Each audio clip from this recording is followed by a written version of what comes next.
Evelyn Harper pressed her bare hands into the earth one last time, not to tend it, but to say goodbye.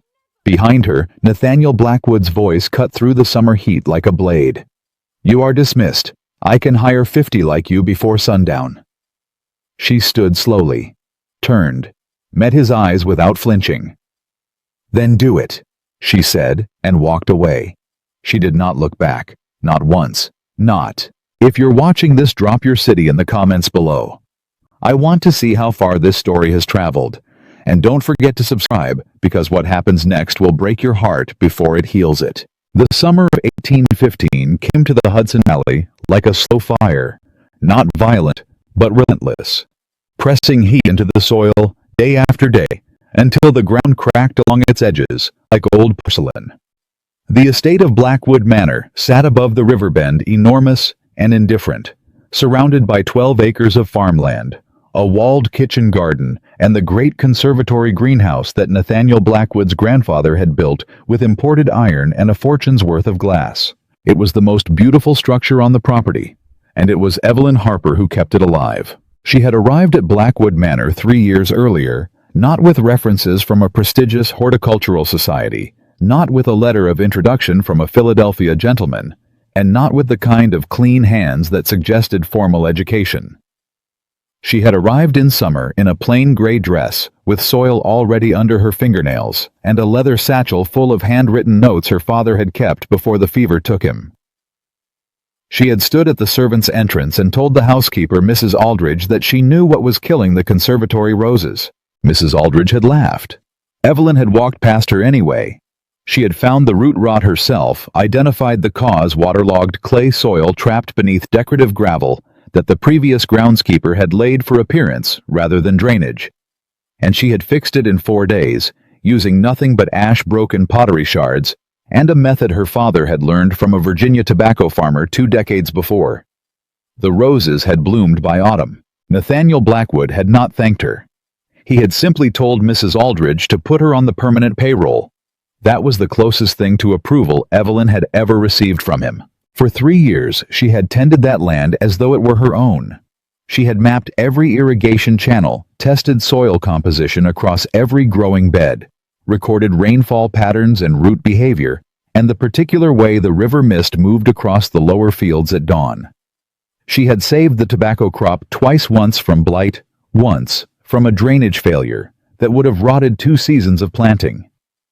She had coaxed the greenhouse orchids back from near extinction, propagated rare specimens that no other estate in the valley had managed to cultivate, and quietly, methodically turned 12 neglected acres into some of the most productive farmland in the Hudson Valley. She had done all of it without being asked to explain herself. She had done all of it without being thanked. She had done all of it for the land, because the land, unlike Nathaniel Blackwood, responded to care.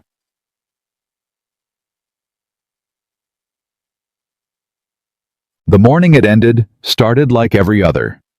Evelyn was in the conservatory before sunrise, as she always was, moving between the growing beds with a lantern in one hand and her worn leather journal in the other, checking soil moisture, examining root systems, noting which specimens needed attention before the heat of the day settled in. She had been tracking a slow yellowing in the far section citrus trees for 8 days, and was close, very close to identifying the cause. She was crouched beside the second lemon tree, her fingers working into the soil around the base, when she heard the doors open. She did not look up. The footsteps were familiar, controlled, measured, the particular rhythm of a man who had spent his entire life moving through spaces that belonged to him. "You're in early," Nathaniel Blackwood said. "I'm always in early," Evelyn replied, still not turning. "The nitrogen levels in the far beds are dropping faster than they should. I need to understand why before the heat peaks." A pause. "Leave that." She looked up then. Nathaniel stood a few feet away, dressed for company rather than the estate formal coat. Clean boots, the kind of careful presentation he adopted when people he wanted to impress were nearby. Behind him, near the conservatory doors, she could see 2 men she didn't recognize. Both well-dressed, both watching. "I need to speak with you," Nathaniel said. Something in his tone was different.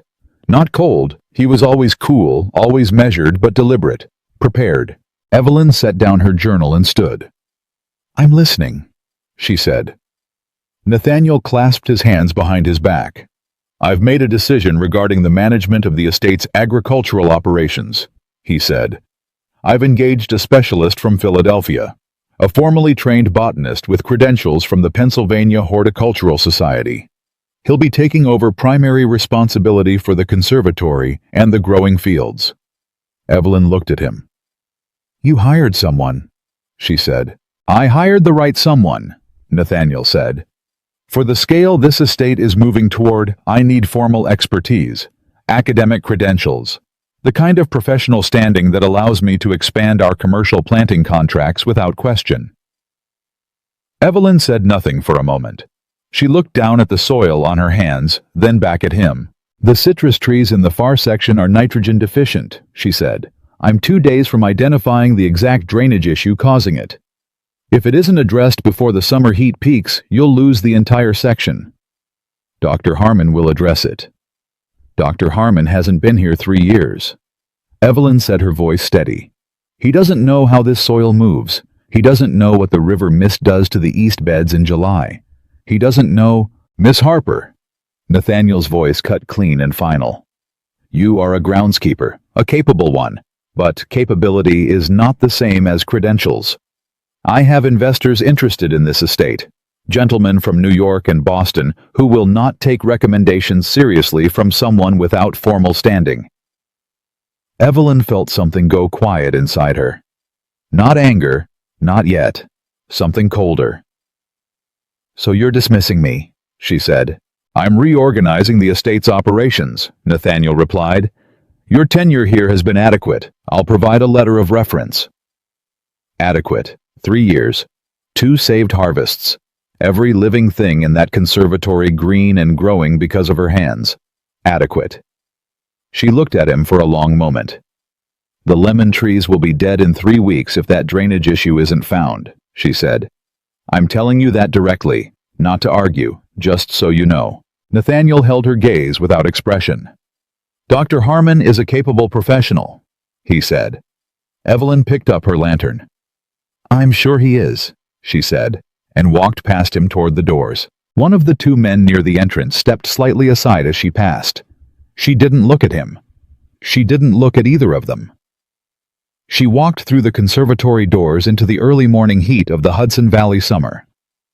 Crossed the gravel yard, climbed the 3 steps to the servants' quarters, packed her leather satchel and her father's journals, and the small collection of seed specimens she'd been cultivating on her own time, and she left. She did not ask for the letter of reference. She did not look back at the greenhouse. She had learned early in her life that looking back only made it harder to keep moving, and she had spent too many years of her life making herself keep moving. The town of Millhaven sat 4 miles south of Blackwood Manor, close enough to the river that summer mornings carried the smell of water and warm mud through every open window. It was not a prosperous town. It had the bones of one, a proper main street, a tavern that doubled as a meeting hall, a dry goods store that had been slightly too ambitious in its original construction and now felt perpetually half empty. There was a doctor who was old enough that people had begun wondering quietly when he might retire, a school teacher who supplemented her income giving piano lessons, and a woman named Mrs. Cowell who ran the only apothecary. Mrs. Cowell was 63, sharp-eyed, and had known Evelyn's father before the fever. She had offered Evelyn work 2 years prior and been politely declined. She made the offer again 3 days after Evelyn arrived at her door with a satchel and an expression that made questions seem unkind. Evelyn accepted. The apothecary work was not the same as the conservatory. Nothing was the same as the conservatory. But she was good with plants in any form, drying, distilling, preparation, and Mrs. Cowell had enough ailments of her own that the extra capable pair of hands was genuinely useful rather than merely charitable. Evelyn did not complain. She did not tell Mrs. Cowell what had happened at Blackwood Manor in any detail. She worked through the long summer days with her sleeves rolled up and her mind occupied with tinctures and dried herbs and the particular chemistry of folk remedies that she found in her more honest moments, just as interesting as soil science. She was good at making herself find things interesting. It was the only reliable tool she had ever had against grief. She heard about the conservatory from a farmhand named Croft, who stopped in for a headache remedy 12 days after she'd left the estate. "The new man from Philadelphia," Croft said, pressing the cloth to his forehead. "Came in the first week with new soil amendments. Changed the watering schedule, had the drainage channels redirected. Said the old system was inefficient." Evelyn kept her hands on the mortar and said nothing. "The roses went first," Croft said. "Then the orchids. The far section citrus started dropping leaves by last Thursday." She pressed down harder on the dried root she was grinding. "He says it's the heat," Croft said. "Blames it on the summer. Mr. Blackwood doesn't look convinced, but he's not saying much either." Evelyn tipped the powder into the cloth wrap and tied it. "For the headache," she said, handing it across the counter. "Steep it in hot water. Drink it slow." She went back to her work. She told herself the feeling in her chest was not what it was.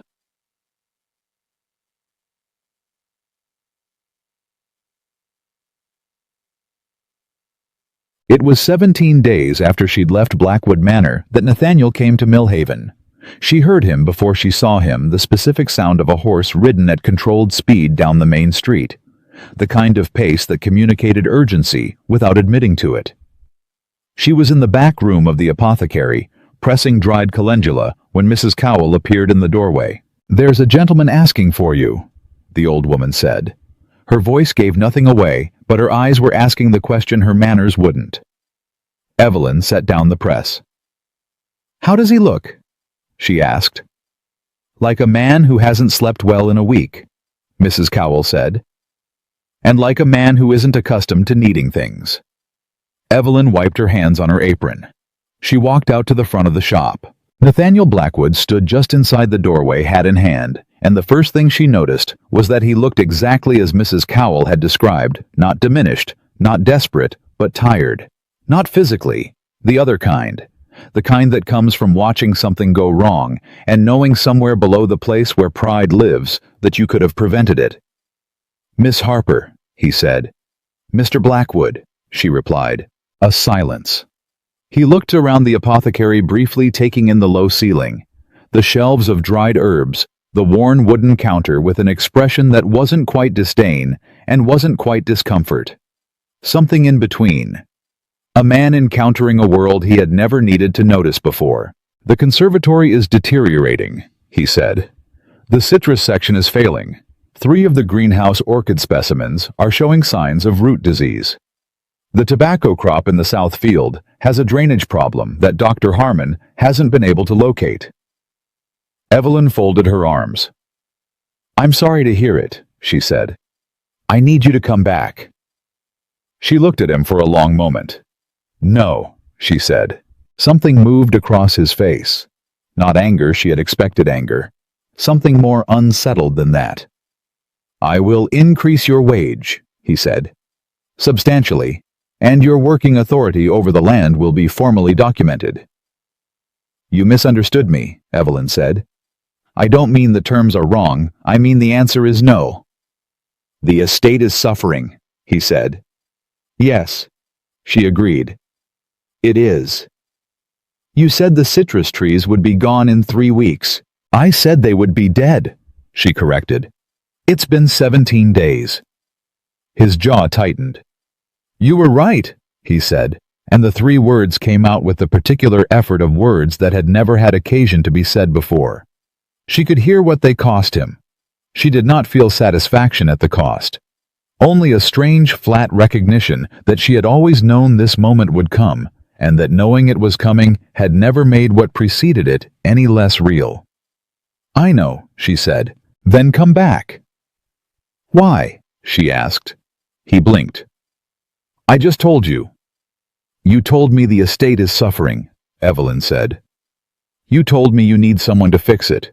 You told me you'll pay more and give me formal authority." "Those are terms, Mr. Blackwood. I'm asking why. What changed?" He was quiet for a moment. "The land isn't the same without your management," he said finally. "The systems you built, the drainage, mapping the soil rotation, the way you organize the watering schedule around the river, mist patterns. Dr. Harmon doesn't understand any of it. He came with academic theory, but this land has particular behavior. You know it. He doesn't." Evelyn looked at him. "When you dismissed me," she said, "you stood in my conservatory in front of two men from New York and told me that capability was not the same as credentials, that you needed someone with formal standing, someone your investors could take seriously." He didn't look away. "I remember," he said. "I have been working here for 3 years," she said. 17 days ago, I told you the lemon trees would die if the drainage issue wasn't found. You told me Dr. Harmon would address it. You told me my tenure had been adequate." The word landed between them the same way it had landed 17 days before. Adequate. "I understand why you're angry," he said. "I'm not angry," Evelyn said. She meant it. She had moved through anger somewhere in the first week and come out the other side into something quieter and more permanent. Not bitterness, she'd watched. Bitterness eat her father from the inside during his last years, and she'd made herself a private promise about that. But clarity. The clean, unargued clarity of a woman who had looked at the terms of her situation fully and decided exactly what she was and was not willing to accept. "You want what I can do," she said. "You've always wanted what I can do. What you didn't want, and still may not want, is to acknowledge what it is and where it comes from. You want the orchids to bloom. You want the tobacco crop to survive. You want the conservatory to function the way it has for 3 years. But what you told me in front of your investors is that the person who built all of that wasn't worth the kind of respect you'd give someone with a certificate from Philadelphia." Nathaniel said nothing. "So no," Evelyn said. "Not because I don't care about the land. I care about it more than I can tell you. But I am not going back to be adequate." She turned back toward the workroom. "There's a farmhand named Croft who works your south field," she said over her shoulder. "He'll remember which 2 channels I redirected 3 summers ago after the heavy rains. If Dr. Harmon follows those lines east toward the river, he'll find what he's looking for." She pushed through the workroom door. Behind her, she heard Nathaniel Blackwood stand for a moment in the silence of the apothecary, a man standing in a world he'd never needed to notice before, surrounded by the smell of dried herbs and old wood, holding his hat in his hands. Then she heard him walk out. She pressed her palms flat against the workbench. Outside the Hudson Valley, summer continued without pause, hot, relentless, indifferent. The river moved south. The heat pressed down on the cracking earth. And somewhere 4 miles north the conservatory was dying. She knew it the way she knew soil, the way she knew roots, the way she knew and had always known that nothing living could be managed by someone who didn't love it. You could hire 50 like her. She had told him to do exactly that, and she had kept walking, but standing now in the back room of a small apothecary in a town that wasn't her home, pressing dried calendula into cloth, with hands that still remembered the exact weight and texture of Blackwood Manor soil. Evelyn Harper allowed herself for just one moment to feel the full weight of everything she had walked away from. Then she pressed it down, and she went back to work. The calendula didn't dry right that week. Evelyn knew it before she checked. The air in Millhaven had turned thick and damp, the kind of heavy summer humidity that crept in off the river and settled into everything it touched. The herbs needed more time. She adjusted the drying racks, repositioned the cloth wraps, and said nothing to Mrs. Cowell about it. She said nothing to Mrs. Cowell about most things. The older woman had the rare and valuable quality of understanding when silence was a form of survival rather than rudeness, and she extended Evelyn the courtesy of not pressing. They worked alongside each other through the long summer days with the easy rhythm of 2 people who respected each other's boundaries. Mrs. Cowell managing the counter and the customers, Evelyn managing the preparation and the stock, both of them pretending that the arrangement had always been permanent rather than provisional. Evelyn was good at pretending things were permanent. She had learned it young. Her father had been a physician, not a wealthy one, but a respected one, the kind of man whose patients paid in garden vegetables and repaired fences as often as they paid in coin, and who never seemed to mind the difference. He had kept careful notes, Notebooks filled with his cramped handwriting observations on soil and root systems, alongside his medical records, because he had understood early that the health of the land and the health of the people on it were not separate questions. Evelyn had inherited the notebooks and the understanding both. She had not inherited his peace with the world's arrangements. She was thinking about the notebooks, specifically about a passage her father had written about nitrogen depletion in clay-heavy soil, when Mrs. Cowell appeared in the workroom doorway for the second time in 3 days, with the same carefully neutral expression on her face. "There's someone at the counter asking for you," the older woman said. Evelyn didn't look up from the mortar. "Who?" "A woman," Mrs. Cowell said. "Young, well-dressed. She says she's from Blackwood Manor." Evelyn's hands stilled. She set down the pestle slowly, wiped her hands, walked out to the front of the shop. The woman at the counter was perhaps 25, in a pale green dress that was too formal for a summer errand, and too expensive for Millhaven's Main Street. She had the particular posture of someone who had been raised to stand correctly, and had never had occasion to stop. Her name was Miss Lenora Voss. Evelyn didn't know her, but she recognized the type. A guest of the estate, one of the New York connections Nathaniel had been cultivating. "Miss Harper," Lenora said. Her voice was pleasant but purposeful. "Forgive the intrusion. I understand you used to manage the conservatory at Blackwood Manor." "I did," Evelyn said. "I've been staying at the estate this past week," Lenora said, "as a guest of Mr. Blackwood's.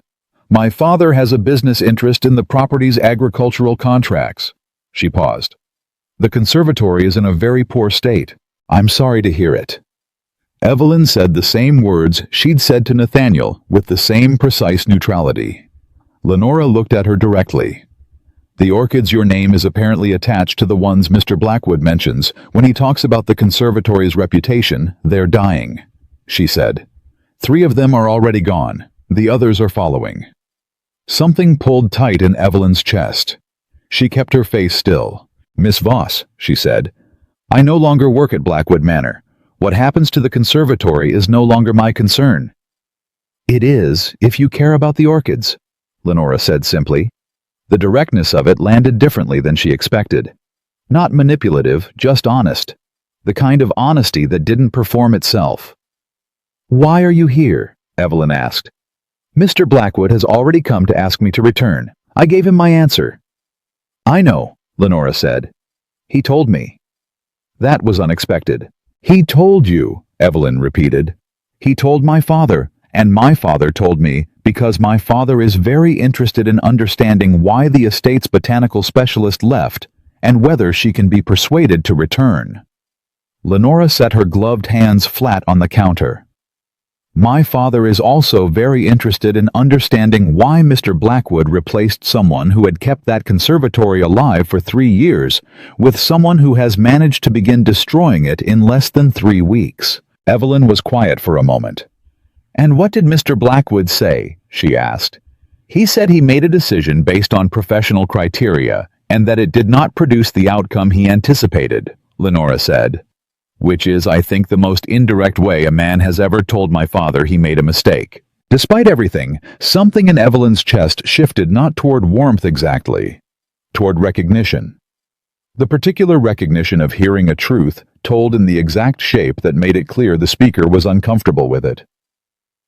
"I appreciate you coming," Evelyn said, "but my answer is the same." Lenora studied her for a moment. "Can I ask you something?" she said. "You can ask." "Why did you leave the notes?" Evelyn frowned slightly. "What notes?" "The drainage channels Croft found," Lenora said. "He told Mr. Blackwood that you'd redirected them 3 summers ago. Blackwood followed the lines, found the blockage in the south field, and cleared it himself. He was out there at 5 in the morning with 2 farmhands before Dr. Harmon had finished his breakfast." She paused. "You didn't have to tell him where to look. You'd already refused to come back, but you told him anyway." Evelyn looked down at the counter. "The land didn't do anything wrong," she said. Lenora was quiet for a moment. Then very quietly she said, "No, it didn't." She picked up her gloves. "I won't press you further, Miss Harper, But I want you to know that my father's investment in this estate depends significantly on what happens to those growing contracts over the next season. And those contracts depend on whether there is someone managing this land who actually understands it." She paused at the door. "Whatever Mr. Blackwood said to you when he dismissed you, I wasn't there. But I've been watching him this past week, and I think he is a man who is very slowly learning the difference between owning something and being responsible for it. Whether that matters to you is your business." She left. Evelyn stood at the counter for a long time after the door closed. Then she went back to the calendula. But her hands weren't steady, and she knew why, and she pressed the feeling down with the same practiced efficiency she'd been applying to it for 22 days. It was Mrs. Cowell who said it first, as she always said the things that needed saying quietly and without preamble, while doing something else entirely. "You're not sleeping," the older woman said one evening, not looking up from the account book she was reviewing at the front desk. "I sleep fine," Evelyn said. "You're in the workroom before 4 in the morning, and you've reorganized those herb drawers 3 times this week," Mrs. Cowell said. "That's not sleeping fine. That's a woman whose mind won't stop." Evelyn set down the bundle she was tying. "I'm thinking about the orchids," she said. "I know," Mrs. Cowell said, "specifically about the root system. The method I was using to stabilize the humidity around the base of the specimens, it requires a particular ratio of organic material that Dr. Harmon almost certainly won't replicate because it isn't in any standard horticultural text. I developed it here, from my father's notes, combined with observations I made in the first 6 months at the estate." Mrs. Cowell said. "If no one knows the ratio, the specimens will die," Evelyn said. "They're already dying." "They're irreplaceable specimens, some of them. Mr. Blackwood doesn't know what he has. He knows they're valuable, he mentioned them to investors, but he doesn't know what they actually are. 2 of them are varieties that haven't been seen in cultivation in this country for 30 years. "Evelyn," Mrs. Cowell said, "yes. Are you convincing me, or are you convincing yourself?" A silence. Then Evelyn picked up the herb bundle and went back to tying it. But her hands had stopped shaking. She didn't go back to Blackwood Manor. Not that day. Not the next. What she did quietly without telling anyone was write down the orchid stabilization method in full. Every measurement, every ratio, every particular instruction about timing and temperature and the specific organic compounds involved. She wrote it in the clean, precise shorthand her father had taught her, the kind of notation that anyone with serious botanical training would be able to follow. She put it in an envelope addressed to no one. She set it on the corner of the workbench. She told herself she hadn't decided anything yet. On the 26th day after she'd left the estate, Croft came back. He didn't come for headache remedy this time. He came in the late afternoon when the shop was quiet, and he stood at the counter with his hat in both hands and an expression that had nothing casual about it. "Mr. Blackwood sent me," he said. "I know," Evelyn said. "He didn't tell me what to say exactly," Croft said. "He just said to come and tell you what I've seen this past week. Said you'd know what to do with it." Evelyn looked at him. "Tell me," she said. Croft turned his hat in his hands. "The Southfield tobacco is recovering," he said, after he cleared the channels, still rough but coming back. Dr. Harmon tried to take credit for finding the blockage, and Mr. Blackwood told him in front of the farmhands that the location had been identified by the previous specialist, and that Harmon had spent 2 weeks missing it. She hadn't expected that. "The orchids are still dying," Croft continued. "Harmon's been trying different interventions. Every time he tries something new, it gets worse. Mr. Blackwood stopped him yesterday, told him not to touch them again until he'd figured out what was actually wrong." Croft paused. Then Blackwood went in himself, sat with those plants for the better part of an afternoon. I don't think he knows what he's looking at, but he sat there anyway. Something moved through Evelyn's chest that she didn't have a name for. "He's been asking questions," Croft said. "Of everyone. The other farm hands, the kitchen staff, anyone who worked near you during your time there. Asking what you did, how you did it, what order you did things in." He paused again. He asked me about the channels. I told him everything I remembered about the redirection, where you started, what you were looking for, how you knew where to dig. He wrote it down. Evelyn's hands were very still on the counter. He wrote it down, she repeated. Yes, ma'am. She looked at the envelope on the corner of the workbench, visible through the open workroom door. Croft, she said. Yes, ma'am. Tell me something honestly. I'll try. Is he doing this because the investors are pressuring him, or is he doing it because he understands? Croft was quiet for a long moment. He turned his hat once more, slowly thinking. Miss Harper, he said finally. I've worked that estate for 9 years. I've watched Mr. Blackwood make decisions the whole time I've been there. Most of them he makes fast and doesn't revisit. He paused. He's been revisiting this one every day since you left. That's new. I don't know what it means about understanding, but it ain't just about the investors. She looked at him for a moment. Then she picked up the envelope from the workbench, walked to the counter, and handed it across. Give him this, she said. The orchid stabilization method.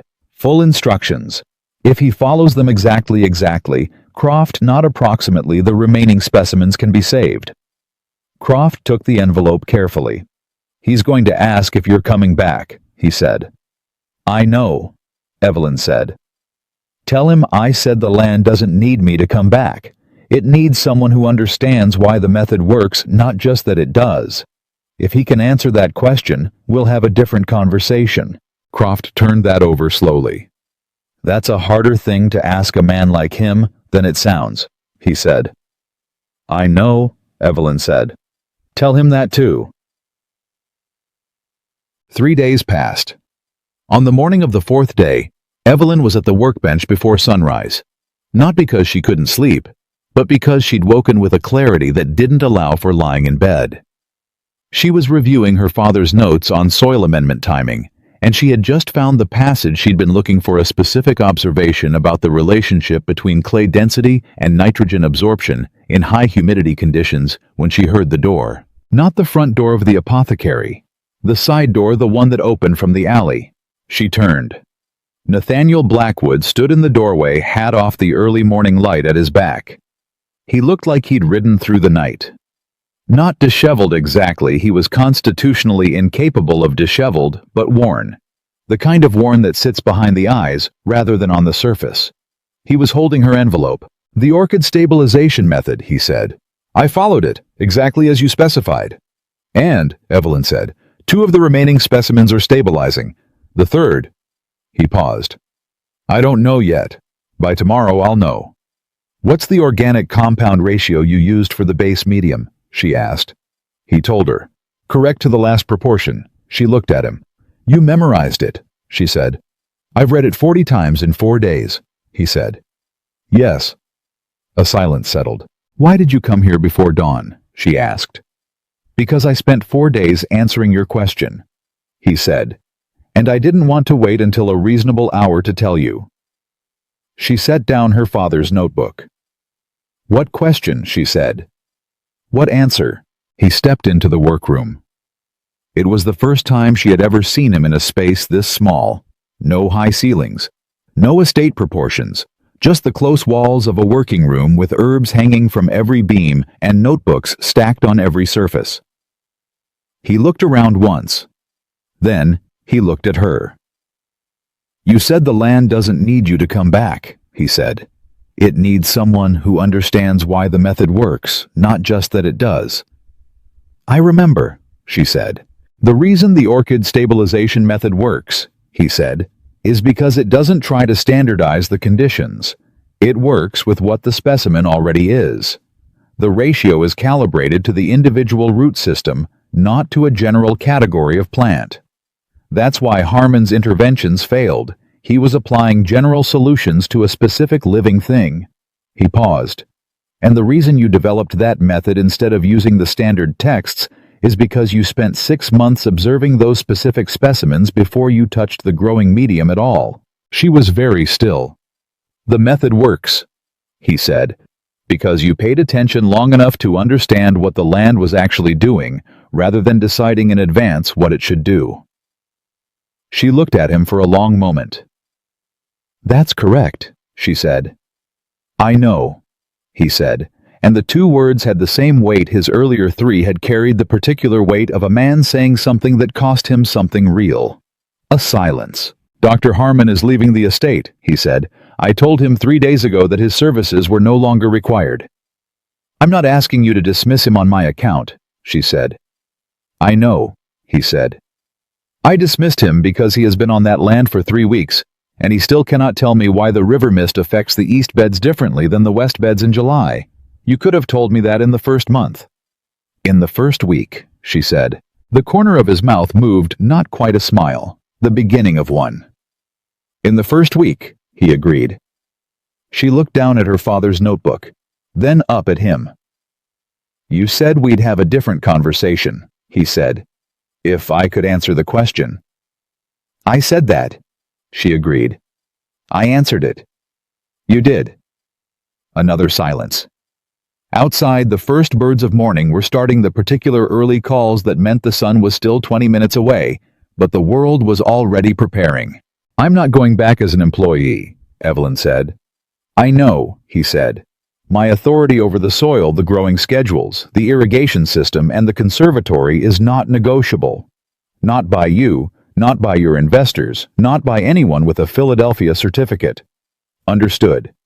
And if you bring guests through that conservatory and someone asks why it looks the way it does, she said, you tell them the truth. Who built it? How? Why it works? He looked at her directly. I will, he said. She studied his face for a long moment, looking for the place where performance lived, where a man said the right words because they produced the right result. She'd gotten good at finding that place. She'd had to. She didn't find it. What she found instead was something quieter. A man in a workroom before sunrise holding an envelope he'd read 40 times, who had ridden 4 miles in the dark to give her an answer she hadn't been sure he was capable of. Not a changed man. Not yet. Possibly not ever completely. But a man who had started to understand something real. That was not nothing. She picked up her father's notebooks and set them in her satchel. I'll need 3 days to finish what I've started here, she said. Mrs. Cowell needs to find replacement help before I leave. I won't walk out on her the way... She stopped. The way you left, Nathaniel said quietly. She met his eyes. Yes, she said. The way I was left. He didn't look away from it. 3 days, he said. I'll make the conservatory ready. He turned toward the door. Mr. Blackwood, she said. He stopped. The third orchid specimen, the one you're not sure about. She paused. Don't let anyone touch it. Don't let Harmon near it before he leaves, and don't let the assistant groundskeeper try anything. Just leave it alone and keep the humidity consistent. I'll see it myself when I arrive. He turned back. Something in his face had shifted, not dramatically, not in any way a stranger would catch, but she caught it. You think it can be saved, he said. I think it's been fighting to survive for 3 weeks without anyone understanding what it needed, she said. It deserves someone who does. She wasn't only talking about the orchid. He knew it. She saw him know it. He put his hat back on, nodded once. The kind of nod that was trying to be simple and wasn't, and walked out the side door. Evelyn stood in the workroom alone, her satchel in her hand, her father's notebooks inside it. The early morning sounds of Millhaven beginning to filter through the walls. She had 3 days to finish what she'd started here, and then she was going back to the land. Not because she'd been asked, not because the terms had improved, not because a man had arrived before dawn with the right words, but because the land was alive, and it needed someone who understood why, and she was the only one who did. She picked up the mortar from the bench. She had calendula to finish. She arrived on a Thursday morning 3 days after Nathaniel had walked out the side door of the apothecary before sunrise. Mrs. Cowell had found a replacement, a girl from the edge of town named Patience, who was 16 and serious, and had enough natural curiosity about plants that Evelyn spent her last 2 days writing out instructions, rather than just performing tasks, so that Patience would have something to reference when she inevitably ran into a problem Mrs. Cowell couldn't answer. It was the same instinct that had made her write the orchid method for Nathaniel. She couldn't leave knowledge behind without making sure it had somewhere to land. She arrived at Blackwood Manor the same way she'd left it, through the servants' entrance on foot, with her leather satchel and her father's journals.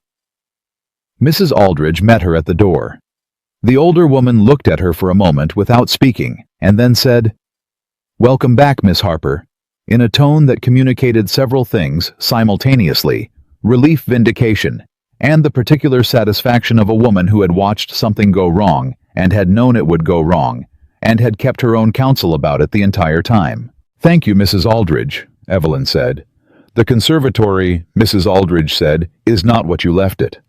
"I know," Evelyn said. "I'll start there." She did not unpack her satchel first. She did not stop at the servants' quarters to set down her things. She walked directly to the conservatory because 3 weeks of knowing what was happening to it and being unable to touch it had built a pressure inside her that only looking at it with her own eyes was going to relieve. She pushed open the conservatory doors, and then she stood very still. It was worse than she had prepared herself for. The citrus section was devastated, every lemon tree she had been tracking stripped of leaves, the soil around them hard and pale. From the wrong amendments, the root exposure she could see at the base of 2 of the trees, telling her immediately that someone had been digging incorrectly and repeatedly. The roses along the north wall had dropped half their growth. The growing beds in the center section were overwatered to the point of visible standing moisture, which meant the root systems underneath were suffocating. And the orchids. She walked to them slowly. 2 of the original 7 specimens were gone. She had known that from Croft's report, had prepared herself for it. A third was in the fragile, ambiguous state Nathaniel had described. The remaining 4 showed the signs of his intervention: the stabilization method applied correctly, the humidity consistent, no further interference. They were holding, barely, but holding. She crouched in front of the uncertain 3rd specimen and looked at it for a long time without touching it. Its leaves had the particular translucency that meant the root system was making a decision, conserving resources, redirecting energy, trying to determine whether survival was still possible. She had seen plants in this state before. Some of them had come back. Some of them hadn't. She pressed 2 fingers gently into the growing medium beside the base. The composition was right. He had followed the method exactly. "I wasn't sure you'd come to the conservatory first." She didn't startle. She had heard him come in the controlled footsteps, the particular rhythm. She had simply been too absorbed in the orchid to turn. "Where else would I go?" she said. Nathaniel stopped a few feet behind her. "How bad is it?" he asked. "Bad," she said. "Recoverable mostly. The citrus will take the longest. Whoever was digging around the root bases was causing more damage than the original nitrogen issue. The roses will come back if I get the soil amended in the next week. The center beds need the standing water addressed today, or the root rot will reach a point I can't reverse." "Tell me what you need," he said. "I'll have it arranged within the hour." She stood and turned to face him. It was the first time she had seen him in full daylight since she'd returned, and she looked at him the same way she'd looked at the orchid, carefully, without performance, trying to assess what was actually there. He looked like a man who had spent 3 weeks watching something he couldn't fix, and had found it genuinely intolerable. Not because of the investment. Not entirely. There was something else in his face that hadn't been there when he'd dismissed her, a kind of humility that hadn't been forced into an apology shape, which meant it might be real. "The center beds first," she said. "I need drainage channels opened on the east side. 2 of your strongest farmhands' shovels, and no one trying to give them instructions except me." "Done," he said. "And I need Dr. Harmon's amendments list," she said. "Everything he added to every bed in the past 3 weeks. I need to know exactly what I'm working against." Something crossed Nathaniel's face. "He didn't keep precise records," he said. Evelyn stared at him. "He didn't—" She stopped, took a breath. "He made amendments to 12 growing beds and the conservatory soil, and he didn't record what he added. He said he was working from instinct and professional judgment," Nathaniel said.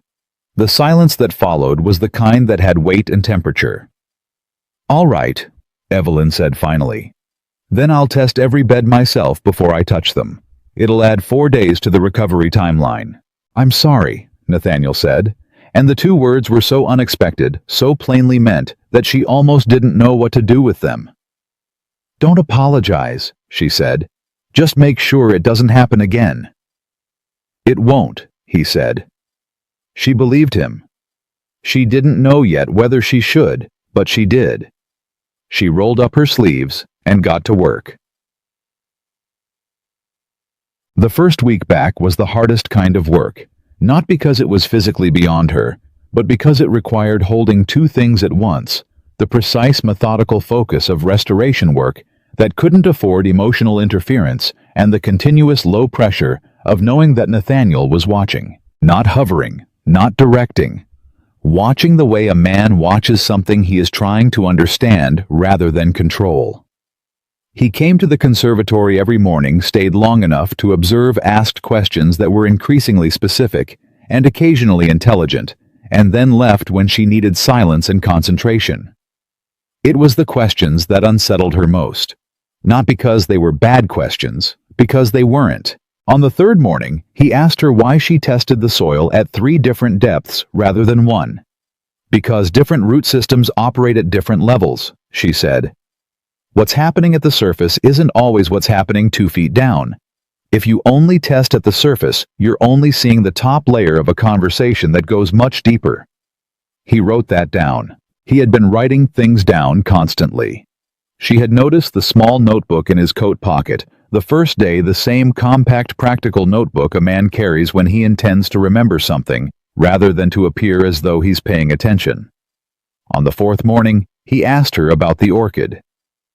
It's still deciding, she said. Can you help it decide?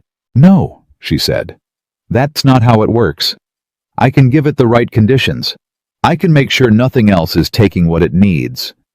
But the decision whether to keep fighting or let go, that's the plant's. I don't have a method for making something alive choose to stay alive. He was quiet for a moment. You talk about them like they have agency, he said. They do, she said. Not the way we do, but they respond, they adapt, they make choices based on what they're given. That's not so different. He looked at the orchid for a long time. I talked to Lenora Voss, he said. Not a non sequitur, she understood the connection immediately. A woman with agency who had been given the wrong conditions and asked to perform the same way anyway. She told me she came to see you in Mill Haven, he said. She did, Evelyn said. What did she say? Evelyn pressed her fingers into the growing medium around the orchid base, checking consistency. She said you were a man learning the difference between owning something and being responsible for it, she said. She said she wasn't sure whether that mattered to me. A pause. Does it? He asked. She looked up at him. Ask me in a month, she said. It wasn't cruelty, it was honesty. And something in the way he received it, without pushing, without defending himself, told her more than any answer he could have given. The first twist came on day 9. She was working in the east growing beds in the late afternoon when Mrs. Aldridge appeared at the conservatory entrance with an expression that told Evelyn before a single word was spoken that something had happened that she wasn't going to like. There are men here, Mrs. Aldridge said. From New York, investors. Mr. Blackwood wasn't expecting them until next week. They've come early. Evelyn stood. How many? 3. Mr. Harrington the principal and 2 associates. Mrs. Aldridge paused. They're in the main hall now. Mr. Blackwood is with them, and Mr. Harrington has been asking about the conservatory. Evelyn looked at her hands, soil-stained as always. What kind of questions? She said. He wants to see it, Mrs. Aldridge said. Today. He's heard about the recent difficulties, and he wants to assess the estate's agricultural operations himself before he commits to the next contract cycle. A cold, specific clarity moved through Evelyn. She understood the situation immediately and completely. Nathaniel's investors had heard that the estate's botanical management had failed through whatever channels information traveled among New York business circles, and they had come to see the damage for themselves. If what they saw was a conservatory in active recovery under competent management, the contracts might survive. If what they saw was the devastation Dr. Harmon had left behind, they would walk. She pulled off her work gloves. "Tell Mr. Blackwood I'll need 20 minutes, she said. Mrs. Aldridge raised an eyebrow. "You're going to the meeting," she said. "No," Evelyn said. "Tell him I need 20 minutes in the conservatory before he brings them in here." She spent those 20 minutes doing the only thing that was actually possible, not hiding the damage, but making the recovery visible. She arranged the stabilized orchid specimens at the front of the display space. She cleared the work materials from the center beds, so the amended soil was visible and clean. She put her father's notebooks and her own observation journals on the work table, where anyone with eyes could see they were current and dense with recent notation. She could not make the conservatory look as it had looked 3 weeks ago, but she could make it look like a place where someone who knew exactly what she was doing was fighting hard to bring it back. She had just set the last journal in place when the doors opened. Nathaniel came in first, followed by 3 men she didn't know. The principal, Harrington, was perhaps 60, broad-shouldered, with the particular bearing of a man who had built his wealth from work rather than inheritance and never let you forget it. He looked at the conservatory the way he probably looked at everything as a calculation. He looked at Evelyn the way most men in his position looked at her, as an element of the scene that required categorizing. "This is the botanical specialist managing the conservatory's recovery," Nathaniel said. "Miss Evelyn Harper. She has overseen the estate's growing operations for the past 3 years. Harrington nodded, not dismissively, but briefly. The kind of acknowledgement that filed you under noted and moved on. "The conservatory took damage," he said to Nathaniel. "Not a question." "During a management transition, yes," Nathaniel said. "The transition was a mistake. Miss Harper has returned, and the recovery is already underway." Harrington's eyes moved through the space. They stopped on the orchids. "These are the specimens you mentioned in your agricultural prospectus last spring," he said. "They are," Nathaniel said. "They look diminished," Harrington said. "They were nearly lost," Evelyn said. Both men looked at her. Harrington with reassessment. Nathaniel with something she couldn't quite read, attention maybe. Alert attention. 3 of the 7 original specimens were lost during the 3 weeks I was away from the estate, she said, her voice level and factual. "The remaining 4 are stable. The uncertain specimen," she nodded toward the 3rd orchid, "is in recovery. I expect to know within the next 4 to 5 days whether it will survive." Harrington looked at her more directly now. "And if it doesn't," he said. "Then we have 4 specimens remaining," she said. 2 of which are varieties that have not been in cultivation in this country for 30 years. I have propagation records and growing notes for all of them. The collection is reduced. It is not gone." Harrington was quiet for a moment. "What's your assessment of the overall recovery timeline?" he said. "For the estate's agricultural operations, full recovery crops, conservatory growing contracts." She didn't look at Nathaniel. She answered Harrington directly. 6 weeks for the field crops to reach stable production levels," she said. "The conservatory will require 8 to 10 weeks for full recovery of the primary growing beds. The citrus section will need a full season. I won't pretend otherwise. But the Southfield tobacco is already recovering. The center growing beds were amended 4 days ago and are responding correctly, and the drainage system has been restored to the original configuration." She paused. "The estate's agricultural operations are recoverable. The timeline is longer than anyone would prefer. But the knowledge base that built this system in the first place is still intact." She touched the cover of her father's journal. "It's all in here," she said. Harrington looked at the journal, then at her, then at Nathaniel. "Why did you let her go?" he said, blunt. Direct the question of a man who had no patience for answers that didn't address the actual thing. A silence. Evelyn did not fill it. She waited. Nathaniel said, "Because I valued credentials over demonstrated competence, and I was wrong." Harrington studied him. "That's a costly mistake," he said. "Yes," Nathaniel said. "It was." Another silence. Harrington looked back at the orchids, at the journals. at the soil in the beds. "I'll need the recovery documentation," he said to Evelyn. "Weekly reports.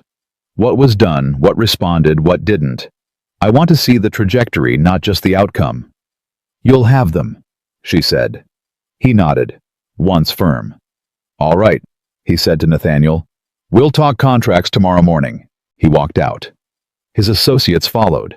The conservatory doors swung shut behind them. And then it was just Evelyn and Nathaniel in the space they had stood in 3 weeks ago, when everything had broken, and the air was the same summer weight it had been that morning, and the orchids were still fighting, and everything was different. "You didn't have to do that," he said. "I know," she said. "You could have let it go badly," he said. "You had every reason to." She looked at him. "The land doesn't deserve to suffer for your mistakes," she said. "And neither do the people whose livelihoods depend on those growing contracts." She paused. "I didn't come back to watch this estate fail, Mr. Blackwood. I came back to make it work." He was quiet for a moment. "Nathaniel," he said. She blinked. "I'd prefer," he said carefully, "if you called me Nathaniel." She looked at him for a long time. "That's a different kind of conversation than the one we've been having," she said. "I know," he said. "I told you to ask me in a month," she said. "I'm not asking now," he said. "I'm telling you my name." Something shifted in the air between them, not dramatically, not like a storm, but like the pressure change before one. Subtle, unmistakable to anyone paying attention. Evelyn picked up her work gloves. "The East Beds need a Second Amendment pass before sundown," she said. "And I need to check the orchid humidity levels before I stop for the evening." She turned back to her work. But she was aware the way you are aware of something that has changed the shape of the room you're standing in, that behind her Nathaniel Blackwood had not moved. He stood still for a long moment. And then, without a word, he rolled up his sleeves, and he picked up the secondary irrigation tool from the workbench, and he said, "East Beds, show me what the Second Amendment pass requires." She turned to look at him. Nathaniel Blackwood, heir to 12 acres of Hudson Valley land, man of business connections and New York contracts, and the kind of authority that had never needed to ask permission for anything, was standing in her conservatory, with his sleeves rolled up, waiting to be taught. She held his gaze. "The amendment needs to be worked in at 6-inch intervals," she said. "Not pressed, worked. The soil has been compacted by overwatering. It needs to breathe, not be packed further." He nodded. She handed him the smaller trowel. 6-inch intervals," she said. "And go slow. The roots are fragile right now. They've been through enough." He took the trowel. He looked at it for a moment, this man who had never in his life put a tool to soil for any purpose other than to direct someone else to do it. Then he crouched beside the east bed, and he went slow. She watched him for a moment. The careful, deliberate movement, the attention. Then she turned to the adjacent bed and began her own work. They worked in silence as the summer afternoon moved toward evening. No instructions further than necessary. No conversation that performed itself. Just two people in a greenhouse working the soil. The quiet broken only by the soft sound of trowels in earth, and the occasional movement of the uncertain orchid's leaves in the air from the ventilation gap above. She did not look at him, but she was aware of him in the way you are aware of something alive beside you. The rhythm of his breathing, the care in his movements, the fact that he was learning by doing rather than by being told. When the light changed to the long gold of early evening and the east beds were done, she sat back on her heels and looked at what they'd accomplished. "Good," she said, not to him specifically. To the work. The way she always spoke to work that had been done right. But he heard it. She knew he heard it because she heard the particular silence of a man receiving something he hadn't expected and didn't know quite what to do with. She stood and walked to the orchid. She pressed 2 fingers into the medium. Checked the leaf translucency. Checked the stem firmness at the base. She stood there for a long moment with her hand resting lightly on the growing table, looking at this plant that had been surviving on stubbornness and the right conditions and nothing else for 3 weeks. "Well," Nathaniel said behind her. Quiet. Not demanding. Asking the way you ask about something you genuinely don't know the answer to and are afraid to know. She turned. It's holding, she said. Better than this morning. She paused. I think it's going to make it. He looked at the orchid, then at her. And the thing that crossed his face was not relief about the investment, or satisfaction about the contract conversation, or any of the things that the first version of this man would have felt.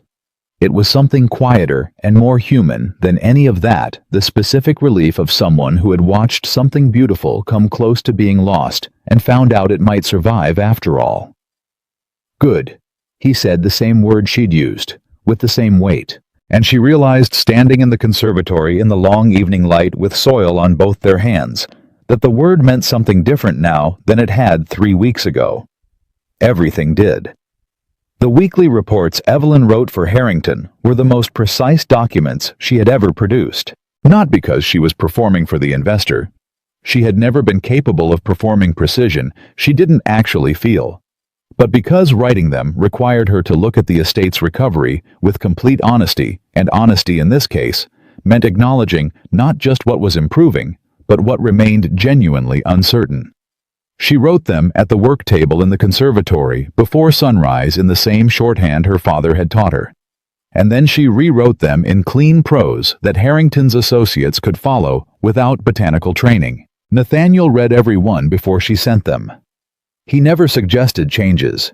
He never softened the language around the losses or inflated the timeline on the recoveries.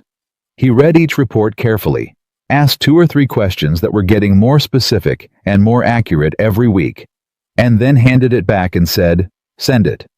She noticed that. She noticed most things about him now, which was itself something she noticed and tried not to examine too closely. It was the occupational hazard of her particular intelligence she observed. She recorded. She drew conclusions from evidence rather than from what she wished the evidence said. And the evidence accumulated over the 3 weeks since she'd returned to Blackwood Manor was telling her something she hadn't expected when she'd walked back through the servants' entrance with her satchel and her father's journals. Nathaniel Blackwood was changing. Not performing change, actually changing, which was a different and much rarer thing. She knew the difference because she'd watched her father fail to change for years after her mother left, trying on new behaviors like new coats and discarding them when they didn't fit. Real change didn't look like effort. It looked like a man who had simply started doing things differently and couldn't fully explain why, because the explanation was still catching up to the behavior. He came to the conservatory every morning. He worked beside her without being asked 3 or 4 times a week now, arriving in clothes that didn't care about soil and staying until the work was done. He asked questions that revealed he had been thinking between visits, not just retaining what she told him, but turning it over, finding the edges of it coming back with the next question that the previous answer had opened. He had learned the orchid stabilization method well enough that she trusted him to maintain the humidity levels on the days she was working in the field crops. She had not told him that she trusted him to do it. She had simply told him the method and stopped checking his work after the 3rd day. He had noticed. She knew because he hadn't said anything about it, which was exactly how a man who understood what trust actually meant would respond to receiving it. The problem arrived on a Tuesday 3 weeks after Harrington's visit in the form of a letter. She found it because Nathaniel left it on the work table in the conservatory, face up beside her morning tools. Not hidden, not explained. Just there where she would find it, which told her he had made a deliberate decision about how to handle whatever was in it before she even read a word. She picked it up. It was from a man named Gerald Whitmore, a Boston investor she had never heard of, connected to Harrington's network through 2 intermediary business relationships. The letter was 3 pages formal, and in its essence said the following: that Whitmore had heard about the conservatory crisis and the management transition, and the recovery that he had spoken with Harrington about the estate's agricultural potential, and that he was prepared to offer a significant contract for the estate's rare botanical specimens, specifically the orchids for propagation and sale to horticultural societies in Boston and Philadelphia. The terms were exceptional, better than anything the estate currently held. The condition was stated plainly in the second paragraph: delivery of propagated specimens within 8 months, managed by a qualified horticultural specialist with documented formal credentials. Whitmore's representative would require a meeting with the specialist to assess their qualifications before the contract was finalized. Evelyn read the letter twice. Then, she set it down. She understood what she was looking at. The contract Nathaniel needed. The opportunity the estate had been positioning toward for 3 years. And a condition that on its face excluded her, not because she lacked the knowledge, but because she lacked the certificate. She picked up her trowel and went to the orchid beds. She was working the growing medium around the recovered third specimen, which had 11 days ago made its decision to live, producing 2 new leaf nodes that Evelyn had greeted with the particular quiet relief of someone who had spent 3 weeks refusing to count on something when Nathaniel came in. He looked at the letter still on the table, then at her. "You read it," he said. "It was face up on my work table," she said. "I assumed you intended me to." "I did," he said. A pause. "What are you going to do?" she asked. "I don't know yet," he said. "That's why I left it where you'd find it." She looked at him. "You want my opinion," she said. "I want your assessment," he said. "You understand the botanical side of this better than anyone. Can the orchids be propagated to the standard Whitmore's contract is describing within 8 months? "Yes," she said, "under the right conditions and the right management. The propagation timeline is tight but achievable." She paused. "The question you're not asking is the more important one." He waited. "Whether you're going to tell Whitmore's representative that the specialist managing this estate's botanical operations doesn't have a certificate from the Pennsylvania Horticultural Society," she said. "I'm going to tell him exactly that," Nathaniel said. She stopped working. "And then I'm going to show him the documentation of everything you've built here in 3 years," he said. "The soil maps, the irrigation records, the propagation notes, the recovery reports. And I'm going to ask him to tell me what formal credential produces that quality of work, because I haven't found one yet." She looked at him for a long moment. "He might walk away from the contract," she said. "He might," Nathaniel said. "That contract is worth more than anything the estate currently holds," she said. "Harrington's confidence in the estate's recovery depends partly on new contracts coming in. If Whitmore walks the signals it sends—" "I know what signals it sends," Nathaniel said. "Then why?" "Because I already made the mistake of valuing credentials over demonstrated competence," he said, "and the estate nearly died for it." He paused. "I'm not making it twice." She set down the trowel. The conservatory was very quiet for a moment. "Nathaniel," she said the first time she had used his name, and they both knew it. He didn't react visibly, which told her he had been waiting for it without acknowledging to himself that he was. "You don't have to do this for me," she said. "I know," he said. "I'm doing it because it's the correct business decision. The estate's sustainable value is built on what you've created here. Misrepresenting or undervaluing that to secure a single contract would be—" "Nathaniel," she said again, quieter. He stopped.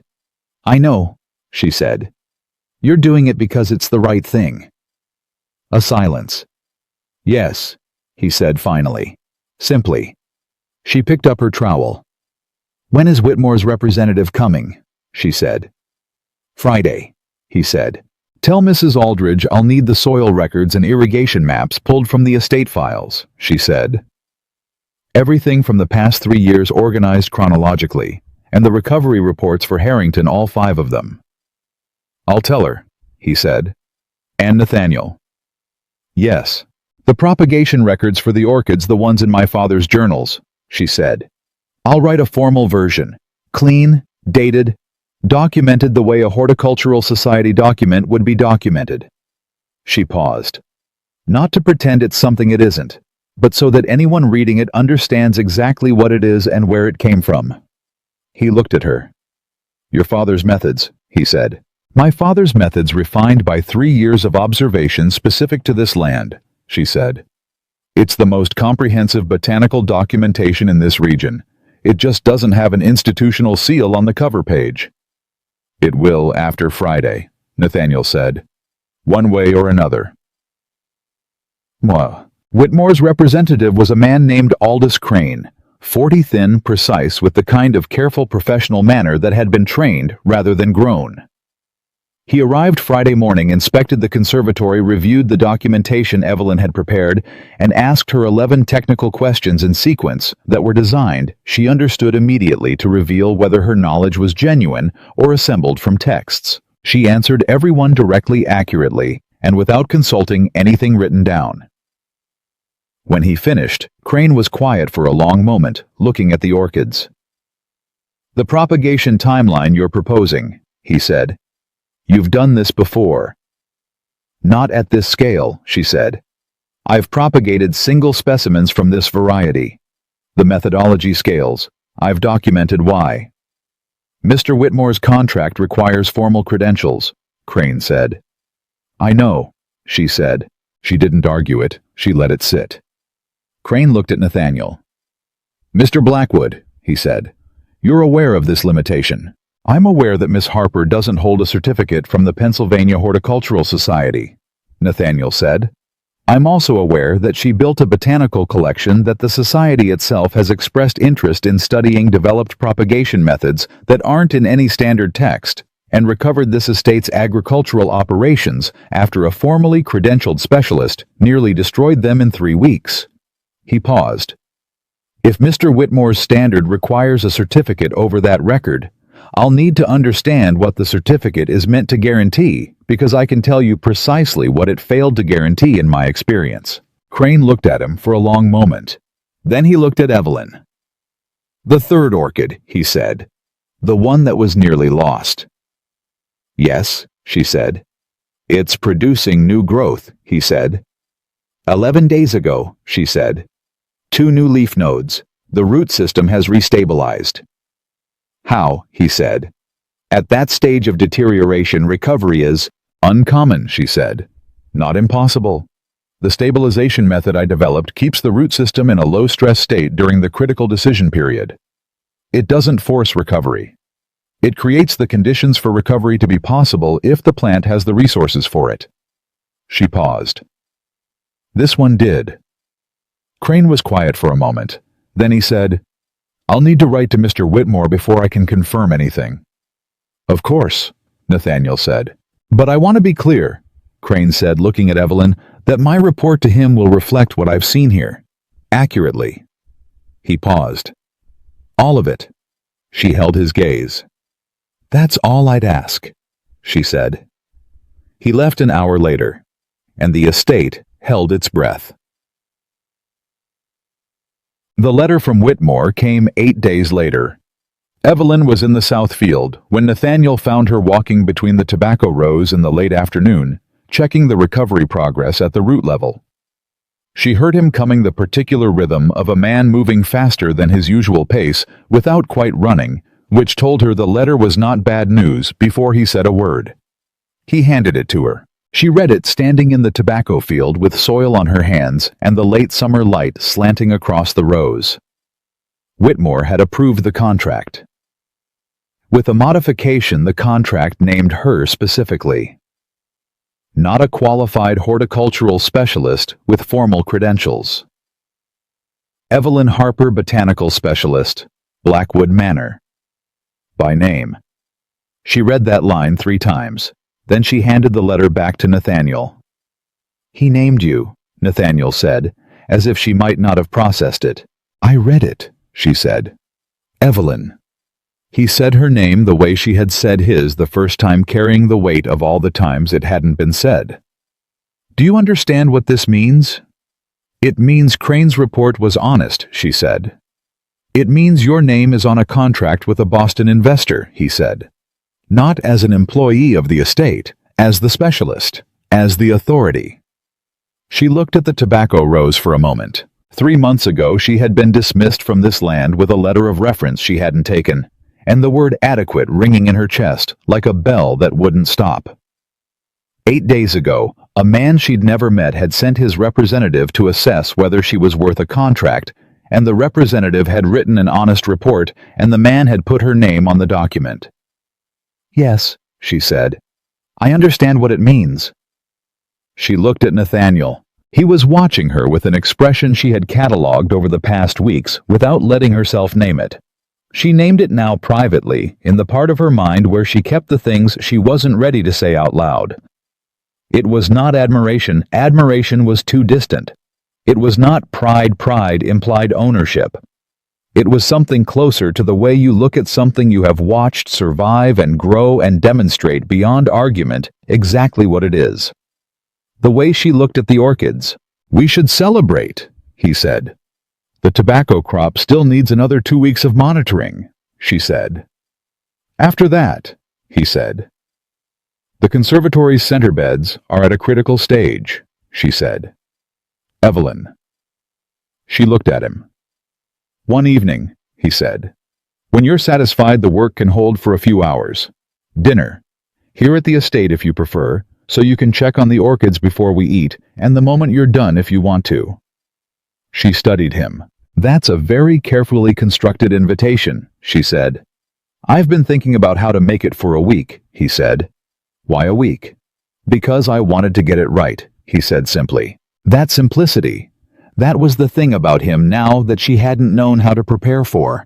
She had expected the change in him to be complicated, a negotiation, a performance, something she had to assess continuously for the place where authenticity ended and strategy began. But it wasn't. It was simple. It was a man who had learned to say what he meant because pretending otherwise had cost him more than he'd been willing to pay. "Saturday," she said. "If the center beds hold through Friday." "Saturday," he agreed. She turned back to the tobacco row. "Nathaniel," she said. "Yes." "The contract."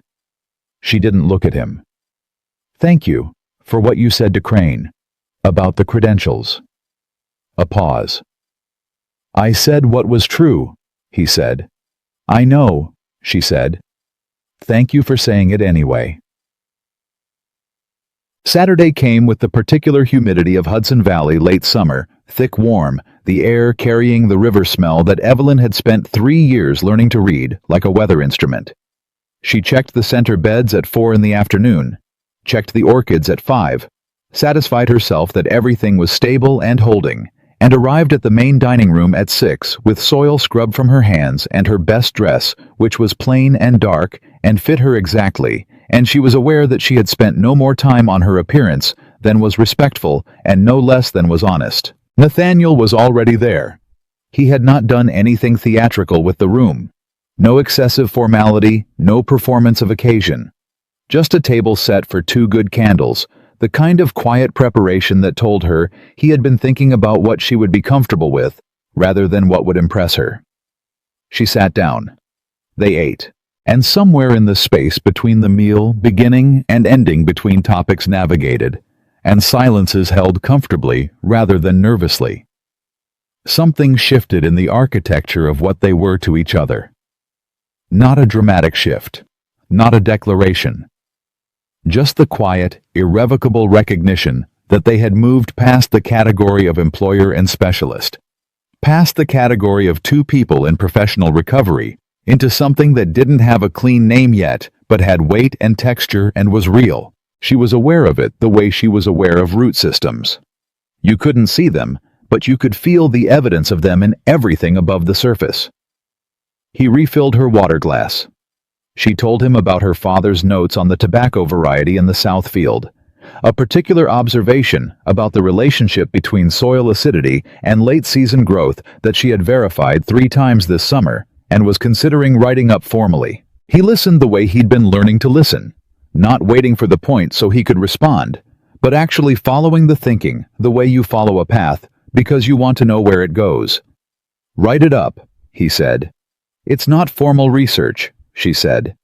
"It's 3 summers of verified observation on a specific crop variety in a specific soil composition," he said. "That's more useful than most formal research." She looked at him. "Your name on it too," she said. "If I write it, this is your land, the conditions are specific to this estate." Something moved through his face. "That's not necessary," he said. "It's accurate," she said. He was quiet for a moment. "All right," he said. And that was how it began. Not with a declaration, not with a gesture, but with an acknowledgement that what they had built together on this land belonged to both of them. The knowledge and the soil and the 3 years of careful, stubborn, patient work that had made something alive out of what could have been just property. She was not a woman who trusted easily.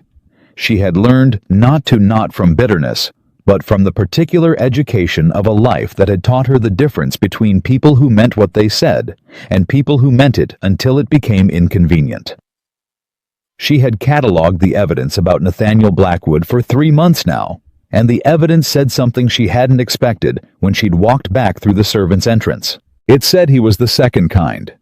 A man who meant it until it became inconvenient and then kept meaning it anyway, because he had decided that convenience was a less important consideration than he had previously believed. That was not a small thing. She did not say any of this out loud.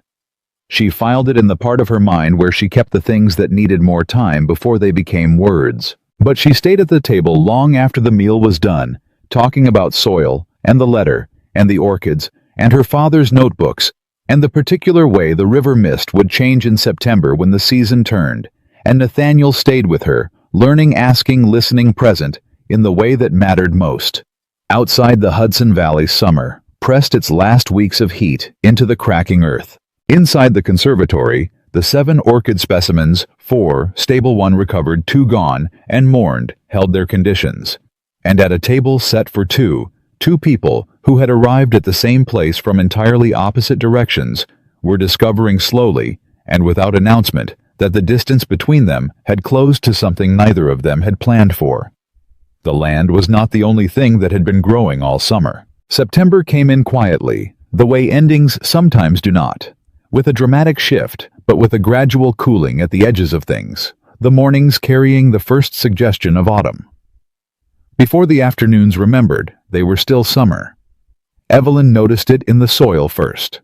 She always noticed things in the soil first. The moisture retention was changing the earth, holding heat differently. The root systems beginning the slow, instinctive preparation for the seasonal transition that no calendar could instruct and no formal training could replicate. You had to have watched it happen enough times to recognize it, and she had been watching it happen on this particular land for 4 years now, 3 years of building one summer of fighting to keep what she'd built from being lost entirely. She was in the conservatory at 5 in the morning, the way she always was when she understood that the crisis was over. Not finished. The work was never finished. That was the nature of living things, but over. The emergency state that had defined every day since she'd walked back through the servants' entrance had resolved into something steadier. The center beds were producing correctly. The tobacco crop in the south field had come through the critical period and was on track for a harvest that Croft had told her, with the particular satisfaction of a man who'd spent 9 years waiting for things to go right, was the best yield in his time at the estate. The orchid specimens were stable, all 5 remaining ones, and the propagation work for Whitmore's contract was progressing ahead of schedule. The third orchid, the one that had spent 3 weeks deciding whether to live, had put out its 4th new leaf node the previous morning. Evelyn had stood in front of it for a long time when she'd found it.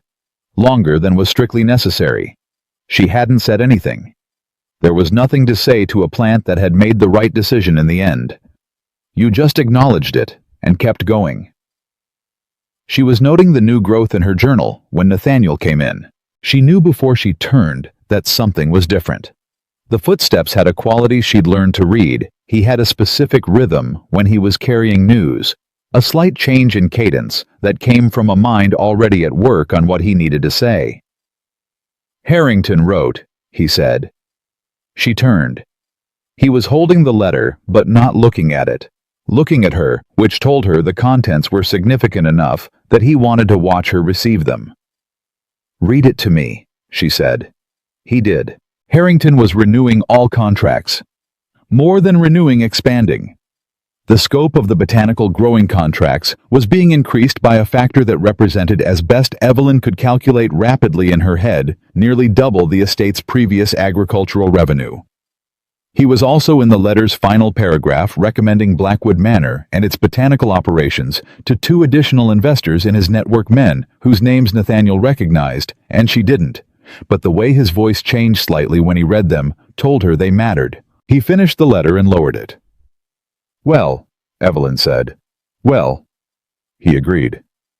She looked back at the Orchid Journal. "The propagation timeline holds," she said. "We can meet the expanded contracts if the Southfield rotation goes correctly in October and the conservatory center beds maintain their current production rate." "I know," he said. "I've been running the numbers." She looked at him. "Since when do you run agricultural production numbers?" she said. "Since about 6 weeks ago," he said. "I've been using your soil rotation records as the base data, cross-referencing against rainfall patterns and the irrigation logs." She stared at him. "You've been doing the yield projections?" she said. "Attempting them," he said. "You can tell me if I've gotten it wrong." She held out her hand. He reached into his coat and produced a folded set of papers, dense with notation organized in the shorthand she used in her own records, which meant he had been studying her documentation method closely enough to adopt it. She read through them. They were not wrong. They were in 2 places more precise than her own estimates, because he had access to the commercial contract data. She didn't see the pricing structures and delivery timelines that affected which crops took priority in what rotation. "These 2 projections," she said, pointing to the October tobacco figures. "You've accounted for the drainage recovery adding 10 days to the harvest window." "Yes," he said. "Based on what you told Croft about the root system needing more time after the waterlogging damage." She folded the papers. She handed them back. She looked at him for a long moment. This man who had arrived in her conservatory 4 months ago to dismiss her with the word adequate, who had spent the summer learning to read soil documentation and run yield projections and work a trowel at 6-inch intervals without compacting fragile root systems. "These are good," she said. Something in his face did the thing it did, the quiet reception of an honest evaluation from someone whose honesty he had learned to trust entirely. "Thank you," he said. She turned back to the Orchid Journal. "We should document the expanded contract terms against the current production capacity," she said, formally. "So there's a clear record of what the estate can deliver and what we're committing to." "We," he said. She paused. She had said it without thinking, or rather, she had said it because it was accurate, and accuracy was the standard she applied to everything, including language. "Yes," she said. "We." The twist came from the direction she hadn't been watching. It always did. 10 days after Harrington's letter arrived on a Wednesday afternoon, when she was in the South Field, checking the pre-harvest soil preparation, a carriage came up the estate road that she didn't recognize. Different from Harrington's people, different from Whitmore's, different from the steady stream of business contacts that had been finding their way to Blackwood Manor since the contracts expanded. She didn't think much of it. She had soil to assess. It was Croft who found her an hour later, and his face carried the expression she had learned to take seriously, not alarm exactly, but the careful neutrality of a man who had seen something and was figuring out how to report it accurately. "There's a man in the main hall," Croft said. "Come from Philadelphia, name of Whitfield. Says he's from the Pennsylvania Horticultural Society." Evelyn's hands stilled in the soil. "What does he want?" she said. "He asked for Mr. Blackwood first," Croft said. "Then he asked about you, specifically. Asked if you were the specialist managing the botanical operations." He paused. "Then he asked if he could see the conservatory." She stood. "Where's Nathaniel?" she said. "In the main hall with him now," Croft said. "He sent me to find you." She walked back to the estate with her hands still carrying soil and did not stop to clean them. The man in the main hall, Whitfield, was perhaps 55, dressed with the careful professional formality of an institution, rather than an individual carrying a leather document case that had the worn quality of genuine use rather than display. He stood when she entered.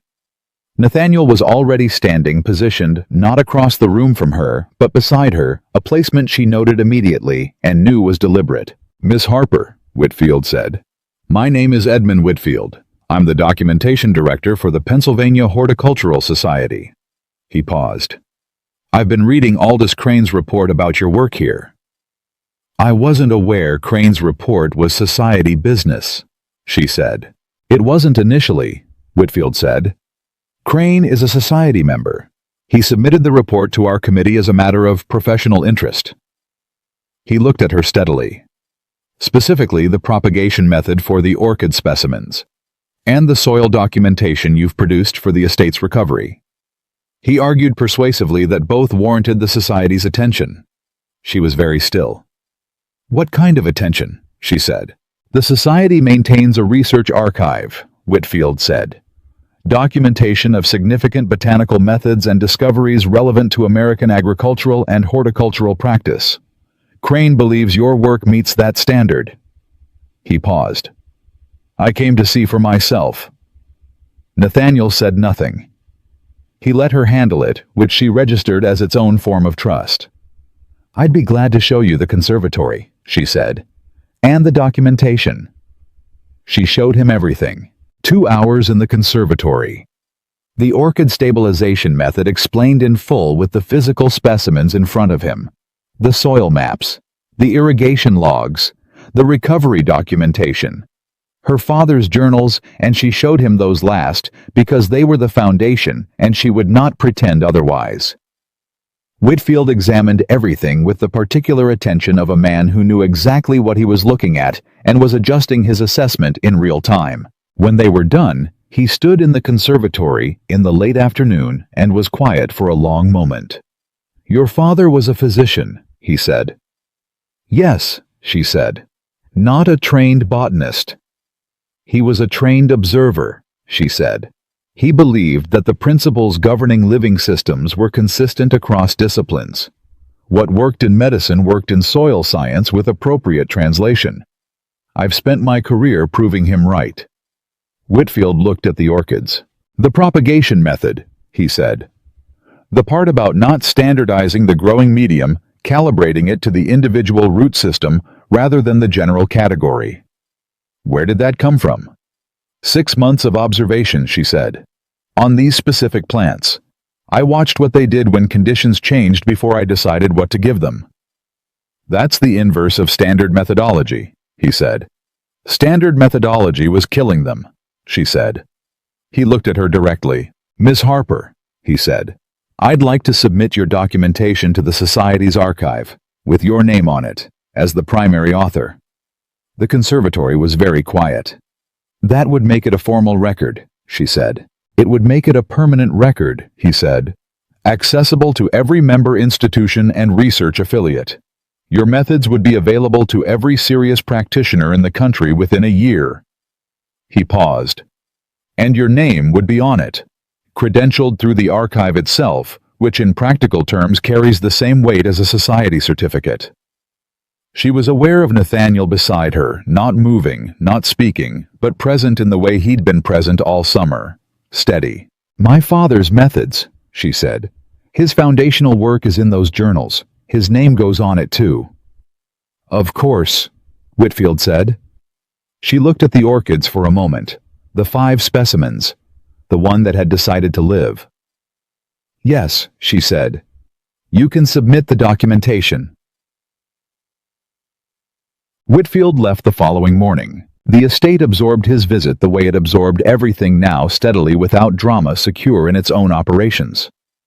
Evelyn wrote for 3 hours after he left, adding formal annotations to her father's notebooks that translated his shorthand into documentation language, making sure that every method attributed to him was attributed correctly, that the chain from his observations to her refinements to the current practice was clear and honest and complete. She was still writing when Nathaniel found her. He sat down across from her at the work table, not with anything to report, not with a letter or a question or a task. Just sat down the way you sit with someone when the work is done and there's no more crisis requiring that you keep moving. She kept writing for a moment. Then she set down her pen. Are you all right? He said. She looked at the notebook spread across the table. Her father's handwriting and her own side by side, a conversation across 2 decades and more suffering than she usually let herself account for. "My father spent 20 years developing these methods," she said. "He died before anyone outside this valley had reason to know his name." She paused. "By spring, every horticultural institution on the eastern seaboard will have access to his work." "Yes," Nathaniel said. "He would have argued with Whitfield for an hour about archival methodology," she said. "And then he would have been so pleased he couldn't pretend otherwise." Nathaniel was quiet for a moment. "Tell me about him," he said. She looked up. It was not the kind of request she had expected from him. Not practically motivated, not connected to the estate's operations, or the contracts, or anything that bore on the business of the land. It was simply a man asking to know something about her because he wanted to know it. She told him. She talked for a long time about her father's particular combination of intellectual precision and emotional openness about the way he'd kept his notebooks about the tobacco farmer in Virginia, whose methods had influenced everything that came after about the fever that had taken him too quickly for her to tell him what his work had meant to her about the weight of the journals in her satchel on the day she'd arrived at Blackwood Manor 4 years ago, and told Mrs. Aldridge she knew what was killing the conservatory roses. Nathaniel listened. Not managed the conversation, not waited for his turn. Listened the way she had watched him learn to listen over the course of the summer, with his whole attention following where she led. Letting the silence after certain sentences hold, rather than rushing to fill it. When she finished, the conservatory was dark, except for the lantern on the work table, and the late summer night was pressing against the glass above them. "He'd have liked the orchids," she said finally. "He'd have liked what you did with them," Nathaniel said. She looked at him. "That's what I meant," she said. A pause. "Evelyn," he said. "Yes." He was quiet for a moment, not searching for words she understood now, but placing them carefully because he had learned that words placed carelessly cost more than words held back. "The night you left the estate," he said. "The morning, rather, when you walked out through the servants' entrance. I watched from the upper window. She hadn't known that. I told myself I had made the correct professional decision," he said. "I told myself it for 17 days. I told myself it every time I walked into the conservatory and saw what was happening." He paused. "I was lying to myself. I knew it by the 3rd day. It took me another 2 weeks to be willing to know it." She was very still. "Why are you telling me this now?" she said. "Because you told me something real just now," he said. "About your father. And I don't want to be someone who receives honesty without offering it." She looked at him for a long moment. "You said it was a business decision," she said. "When you came to the apothecary, it was partly a business decision," he said. "The estate was genuinely failing. That was real. But a purely practical man would have sent a letter with an improved contract offer and hired a messenger to deliver it." He held her gaze. "I rode 4 miles before sunrise because I needed to say it to your face. That wasn't business." A long silence. "No," she said. "It wasn't." The lantern moved slightly in a current from the ventilation gap above. "I don't know how to do this," he said. "I want to be honest about that. I know how to manage land and contracts and professional relationships. I don't know how to—" He stopped, started again. "I know what I want. I don't know if I have any right to want it." "What do you want?" she said. He looked at her directly. "I want you to stay," he said. "Not as the botanical specialist, not under contract, not in any arrangement that you can walk away from with a letter of reference." He paused. "I want you to stay because this is where you belong, because this land knows you and you know it, and because somewhere between the apothecary and the orchid stabilization method and the yield projections I was attempting in your notation shorthand, I stopped being able to imagine this estate without you in it." Another pause. "And I stopped wanting to." The conservatory was very quiet. Evelyn looked at the table, at her father's journals and her own notes beside them, at the lantern light moving slightly over everything. She thought about the morning she'd arrived here 4 years ago, with soil already under her fingernails and a satchel full of a dead man's notebooks. She thought about what it had cost her to build something on land that wasn't hers, to pour 3 years of knowledge and care into a place and a system she didn't own. She thought about walking out through the servants' entrance and telling herself she wouldn't look back. She thought about the third orchid making its decision in the dark. She looked up at Nathaniel. "You dismissed me in front of your investors," she said. "You told me my tenure had been adequate." "Yes," he said. He didn't flinch from it. "You told me you could hire 50 like me," she said. "I was wrong," he said. "There are not 50 like you. There is not one." She held his gaze. "If I stay," she said, "the conservatory is mine. The soil management, the irrigation, the propagation work. My name on the documentation, my methods, my decisions. No intervention from a state hierarchy. No renegotiation when investors pressure you, no mourning when you decide that a certificate from Philadelphia matters more than what I've built here." "Yes," he said. "I'm not a woman who forgives easily," she said. "I'm not telling you I've forgotten what you did. I'm telling you I've seen who you've been for the past 4 months. Those aren't the same man. I can work with who you've been. I'm not sure I can promise anything about who you were." "I'm not asking you to promise anything about who I was," he said. "I'm asking you to stay for who we both are now." She was quiet for a long moment. Then she stood. She walked to the orchid, the recovered one, the one that had decided to live, and stood in front of it, the way she had stood in front of it on 100 mornings and evenings since she'd returned. She heard Nathaniel get up, heard him come to stand beside her, not behind her, beside. They stood there for a moment, in the conservatory dark, the lantern behind them, the orchid in front of them. 4 leaf nodes growing where 3 weeks of crisis had tried to take everything. "I'm not going anywhere," she said. "Not the same as I'll stay. More than I'll stay." "I'm not going anywhere" meant she had already decided not tonight, not just now, but at some point that she couldn't precisely identify the way you can't identify the exact moment a root system decides to stabilize. It had happened. It was decided. Everything that came after was just the growth. She felt him exhale beside her, slow quiet, the specific exhale of a man who had been holding something for a long time and had finally set it down. "Good," he said. She looked at the orchid. "In the spring," she said, "when the propagation work for Whitmore's contract is complete, I want to expand the conservatory's east section. There are 3 more orchid varieties I've been tracking in the horticultural literature that have never been successfully cultivated in this climate.